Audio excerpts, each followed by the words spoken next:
And I look forward to hearing from the public on this bill. Holly Walker. Thank you, Mr. Speaker. Mr. Speaker, it's not been easy for the Green Party to decide whether or not to support this bill, because this bill, in our view, is somewhat like the proverbial curate's egg. Parts of it are good and parts of it are bad. And the Green Party has, on balance, decided to oppose this bill while acknowledging that some of the changes it makes to the child support regime have merit. And I want to first address the things that we do like about this child support amendment bill. Mr. Speaker, it's long been a concern of the Green Party that it's all too easy for non-custodial parents to minimise their child support obligations, particularly if they're wealthy and they're therefore those who should be paying the most, in fact, to provide financial support for their children. The current child support arrangements permit such wealthy parents, and almost invariably we're talking about fathers in this category who engage in this type of activity, to use complex arrangements involving companies and trusts to minimise their nominal income and therefore their child support obligations.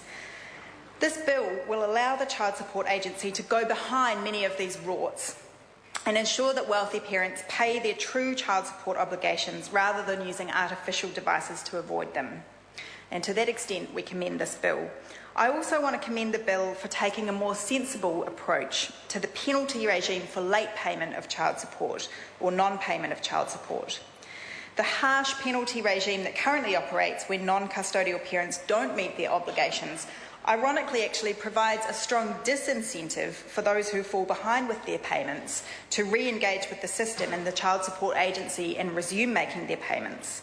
So the Green Party is pleased that this bill introduces greater flexibility to the penalty regime, and this will make it more likely that those who are in default actually re-engage with the system and re-engage earlier with the child support system. I want to turn now to the aspects of the bill that the Green Party has concerns about and the reasons for which, on balance, we've decided not to support this bill. The bill will reduce the child support liability of parents who are not the primary caregivers. This includes both those who have their children living with them 2 or more days a week and those who have started new families. Now, currently, non-custodial parents must have the child or children 40% of nights in the year in order to qualify for a reduction in the amount of support they must pay. Under this bill, that will drop to just 28% of nights in the year. So this means, for example, that a father with 2 children who currently contributes $7,400 a year to the mother's expenses in caring for the children and has his children for, on average, 2 nights a week, it's a fairly standard example. Under this bill, that father would only have to pay $2,600 a year. So that's a massive reduction of 64% in his child support liability. Now, there seems to be an assumption in this bill, Mr. Speaker, that shared care is always a good thing and that the child support regime should be geared towards encouraging such arrangements. And I wish to challenge that assumption. Shared care is clearly not always in the best interest of the children, and it's the best interest of the children that we should have in mind at all times. So, where one parent is violent or otherwise abusive, shared care is not in the interest of those children, nor is shared care in the best interest of children if it impacts negatively on the financial stability of their family. And I fear that this bill will incentivise separated parents to enter into shared care arrangements, not because it's in the best interest of the children, but because one parent, and this will usually be the father, sees an arrangement as a means of minimising child support liability.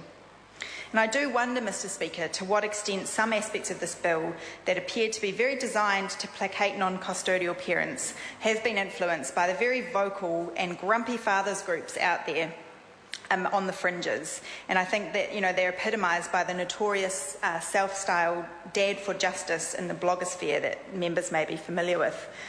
Now, these are the fathers who view their children effectively as their chattels and have made it very clear through their actions that their motivations are not what's in the best interest of their children, but their own self-perceived rights, including the minimising of their child support obligations.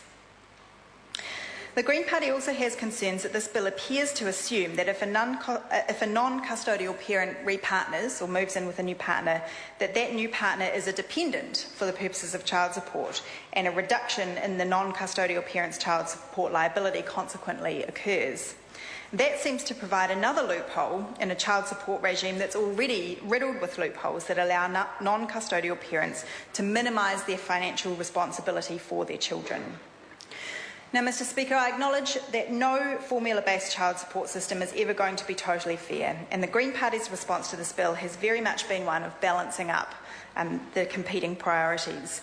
However, we believe that the test in this instance, and we've heard this from other speakers, should be what is in the best interests of the children. And on balance, this bill, because it opens as many loopholes as it closes in terms of ensuring that non-custodial parents take the appropriate level of financial responsibility for their children, appears to fail that test. Mr. Speaker, the Green Party had hoped that the government's review of child support would have looked at the whole basis for the child support regime afresh.